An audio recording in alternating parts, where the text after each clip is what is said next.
ఆ పిల్లవాడు పెరిగి కొంచెం పెద్దవాడైన తర్వాత జ్ఞానాన్ని నేర్చుకోవడానికి ఏర్పాటు చేస్తారు కదా గురువులను. ఎక్కడో చదువుకొని వస్తున్నాడు. ఈవిడ దగ్గర కూర్చోబెట్టుకొని ఆ పిల్లవాడిని, నాయన ఈ శరీరం పాంచభౌతికం, పంచభూతాలతో నిర్మించబడింది మానవ శరీరం. ఇది ఎప్పటికీ ఉండదు.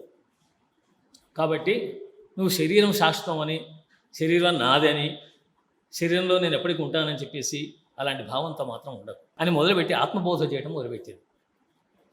రోజు కాసేపు ఆత్మబోధ చేయడం మొదలుపెట్టిందండి. మనలో ఉండేది ఆత్మ, జీవాత్మ. ఆ జీవాత్మ వెళ్ళిపోయిందంటే శరీరం ఎందుకు పనికిరాదు. కాబట్టి శరీరం మీద మమకారం పెంచుకోకు, తల్లిదండ్రుల మీద మమకారం పెంచుకోకు. మాతా నాస్తి పితా నాస్తి నాస్తి బంధు సహోదర అర్థం నాస్తి గృహం నాస్తి తస్మాత్ జాగృత. మీ నాన్నగారు అంటున్నావు, తండ్రి ఎవరు? తల్లి అంటున్నావు, నేనెవరు? నువ్వు కుమారుడు అంటున్నావు, నువ్వెవరు? మనం ఎన్నాళ్ళు ఉంటాం? ఎన్నిసార్లు పుట్టాం? ఎన్నిసార్లు పెరిగాం? ఏం జరిగింది? ఎన్నిసార్లు జరిగింది ఇదంతా? కాబట్టి శరీరం అనేది ఆ జీవుడు చేసినటువంటి కర్మ ఫలితాన్ని బట్టి శరీరం లభిస్తుంది. ఏ శరీరం లభించాలో అది అతని కర్మను బట్టి లభిస్తుంది. 84 లక్షల జీవరాశులు ఉన్నాయి. ఈ 84 లక్షల జీవరాశుల్లో మనకు తెలిసిన కనీసం 50-40 ఉంటాయి బాగా చక్కగా పరిశీలిస్తే. మనకు తెలియని జీవరాశులు చాలా ఉన్నాయి. ఒక్కొక్క జీవరాశి ఇప్పుడు మైక్రో ఏమంటారు దాన్ని, మైక్రోస్కోప్ పెడితే కానీ కనబడే క్రిములు ఉంటాయి. అవి జీవులే. వాటిలో చైతన్యం ఉన్నంతసేపు కదులుతాయి, లేకపోతే పనిచేయి. ఆ క్రిములు చెడ్డ క్రిములు, మంచి క్రిములు అంటారు. చెడ్డ క్రిములు మనం చంపడానికి ప్రయత్నం చేస్తాం. లోపల రోగం పోవడానికి మందులు ఎందుకు మింగుతున్నాం? ఏవో క్రిములు ఉత్పత్తి అవుతున్నాయి, దానివల్ల జబ్బు వస్తుంది శరీరానికి. అవి లోపల చనిపోవాలి.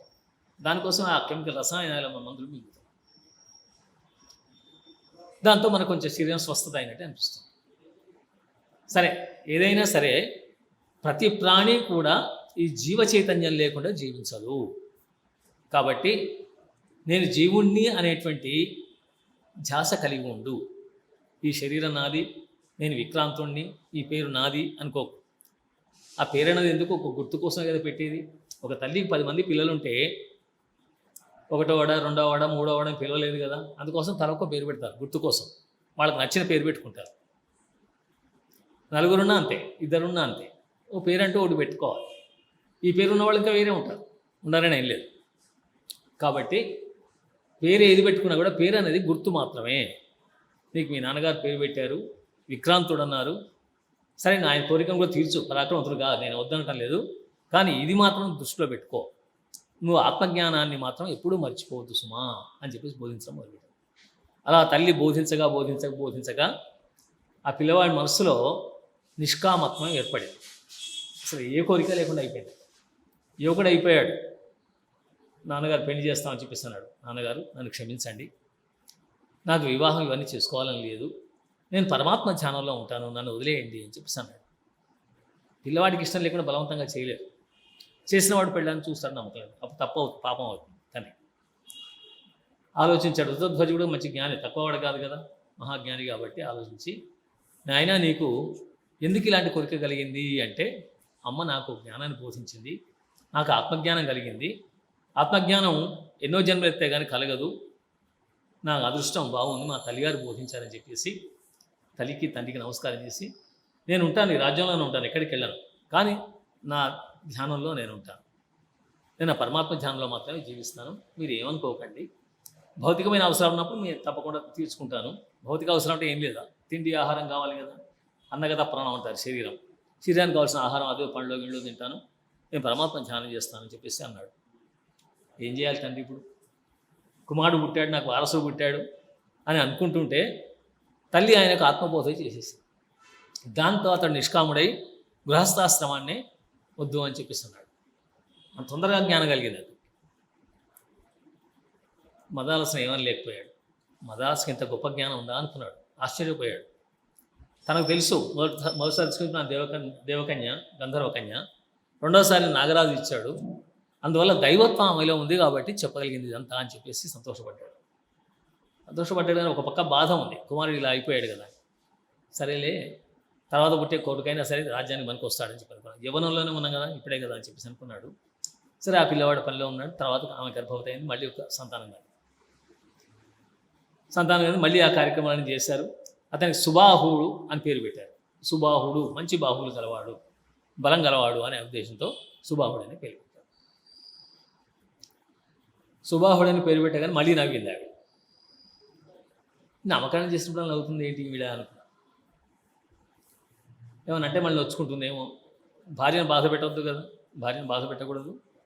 ఆ మనసు ఏంటో తెలుసుకోవాలి, ఎందుకు నవ్వుతుంది అనగానే మళ్ళీ సరే అని చెప్పేసి ఆయన కార్యక్రమాలు ఆయన చేయించాడు. పిల్లవాడు పెరుగుతున్నాడు.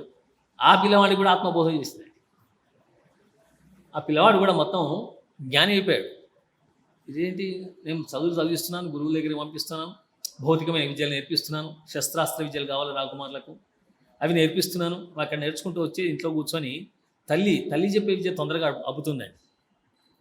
కాబట్టి ఇక్కడ ప్రేమగా చెప్తుంది, మనోహరంగా చెప్తుంది. తల్లి చెప్పే విద్య కంటే మించి ఇంకేముంటుందండి. తల్లి కనుక జ్ఞాని అయితే పిల్లలకు ఎంత జ్ఞానమైన అబ్బుతుంది. ఆ ప్రేమతో రంగరించి అందించడం వల్ల ఈ పిల్లవాడు కూడా సుబాహుడు కూడా ఆయన చివరకు ఆత్మజ్ఞాని అయిపోయి ఆయన ఇదే స్థితికి వచ్చాడు. విక్రాంతుడు ఎలా ఉన్నాడో నేను కూడా అలాగే ఉంటాను అనేటువంటి పరిస్థితి వచ్చేసింది. అలా అన్న తర్వాత తప్పని పరిస్థితి ఏం చేస్తాడు రాజుగారు మాత్రం? ఆమెతో గొడవ పెట్టుకోవాలా, భార్యను చెప్పొద్దని చెప్పాలా? చెప్పొద్దని ఎలా అంటాడు? పిల్లలు పెరిగే తల్లి దగ్గర, తండ్రి పెంచలేడు. ఆమె చిన్నప్పటి నుంచే జ్ఞానబోధ చేస్తుంది. అలా జ్ఞానబోధ చేస్తున్నటువంటి తల్లిని ఆపడానికి ఆయన శక్యం కాలేదు. సరే కానిలే, ఈ పిల్లవాడు పెరుగుతున్నాడు కానిలే అని చెప్పేసి అనుకున్నాడు. చిన్న వయసులోనే ఇద్దరికి జ్ఞానం వచ్చేసింది, ఆత్మజ్ఞానం కలిగింది. కొంతకాలంలో మళ్ళీ గర్భవతి అయింది. మూడో వాడు కూడా పుట్టాడు. వీళ్ళైనా సరే కొంచెం రాజపదవికి అర్హుడుగా చేసుకుంటే బాగుంటుందని చెప్పేసి రాజుగారు భావించాడు. అతనికి శత్రుమర్దనుడు అని పేరు పెట్టాడు. ఈ శత్రువులందరూ సంహరించి రాజ్యాన్ని చక్కగా పాలిస్తారనే ఉద్దేశంతో శత్రుమర్దనుడు. ఆయన కోరికంతా కూడా ఏంటంటే రాజు కోరిక. విక్రాంతుడు సుబాహుడు అయిపోయాడు, శత్రుమర్దనుడు. ఈ శత్రుమర్దనం కూడా పెరుగుతూ ఉన్నాడు. ఇతనికి అదే ఆత్మజ్ఞానం బోధించింది. నవ్వడం పేరు పెట్టినప్పుడు ఈ పిల్లవాడికి ఆ జ్ఞానం బోధించడం.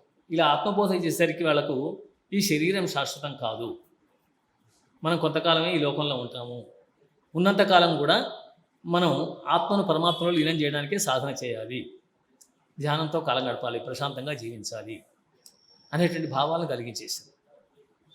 ఆ మూడో పిల్లవాడు కూడా అది మారేసరికి రాజుగారు చాలా నొచ్చుకున్నాడు, బాధపడ్డాడు. ఇదేమిటి, ఒక్కడుకు 2, 3, 3 పిల్లలు అలా అయిపోతే ఏమిటి? వయసు పెరుగుతూ ఉంటుంది కదా రాజుకు, మనం పెద్దవాళ్ళు అయిపోతున్నాం. ఇంకా పుడితే ఇంకొకడో 2 పుడతారు, మరి వాళ్ళు కూడా ఇలాగైతే ఏంటి అని చెప్పేసి పాపం బాధపడటం మొదలుపెట్టారు. బాధపడుతున్నాడు కానీ భార్య ఏమంటాం లేదు, ఎంత ఆమె నొచ్చుకుంటే కష్టం అని చెప్పేసి. ఎందుకంటే ఒకసారి శరీరం వదిలి మళ్ళీ వచ్చింది ఆవిడ. అందుకోసం ఆవిడ ఏమనకుండా తన మనసులో బాధపడ్డా కూడా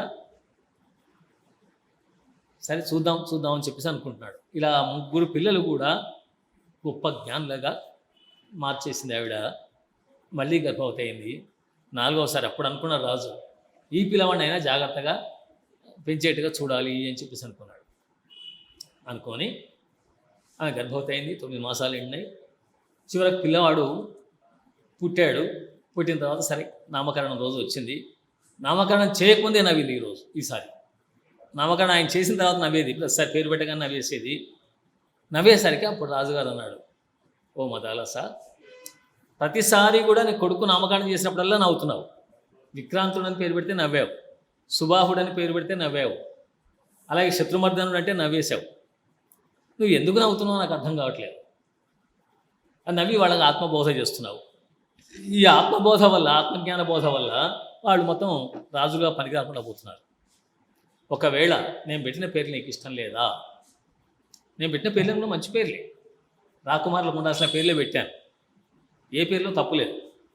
నువ్వు ఎందుకు నవ్వుతున్నావో నాకు అర్థం కావట్లేదని ఇప్పుడు అన్నాడండి 4వసారి. అని ఒకవేళ నేను పెట్టే పేర్లు నీకు ఇష్టం లేకపోతే నువ్వే పేరు పెట్టు అని భార్య అప్పుడు చెప్పాడు. మీరు ఆజ్ఞాపిస్తున్నారు కాబట్టి పెడతాను, కానీ పేరు అన్నది ఏమిటండి? ఒక గుర్తే కదా, ఒక శరీరానికి ఒక గుర్తు. ఈ పేరు కాక ఇంకో పేరు పెడితే ఆ పేరే ఉండేది మనకు. ఇదే పేరు ఉండాలని లేదు కదా. మన అమ్మ నాన్న పెట్టే పేరు మనకు తెలియదు, పుట్టిన వాళ్ళకి తెలియదు, వాళ్ళు పెట్టుకుంటారు. ఎవరో పెట్టిన పేరు తప్ప మనం తెచ్చుకున్న పేరు కాదు. అందుకోసం పేరు మీరు పెట్టమంటున్నారు, నేను పెడతాను.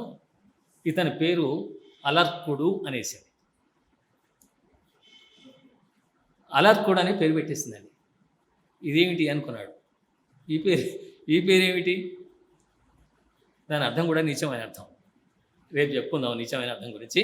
ఎందుకు అలర్కుడు అనే పేరు పెట్టింది, ఈ అలర్కుడిని ఎలా మారుస్తుంది, మళ్ళీ ఇలాగే చేస్తుందా ఆత్మబోధ చేసి, లేకపోతే అతడు రాజపదవికి పనికొస్తాడా, ఏం చేస్తుందో రేపు మనం ఈ విషయాలు తెలుసుకుందాం.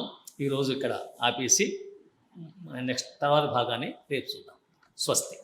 స్వస్తి ప్రజాభ్యః పరిపాలయంతాం న్యాయేన మార్గేణ మహిమహీషాః. గోబ్రాహ్మణేభ్యः శుభమస్తు నిత్యం. లోకాః సమస్తాః సుఖినో భవంతు. సర్వే భవంతు సుఖినః. సర్వే సంతు నిరామయాః. సర్వే భద్రాణి పశ్యంతు.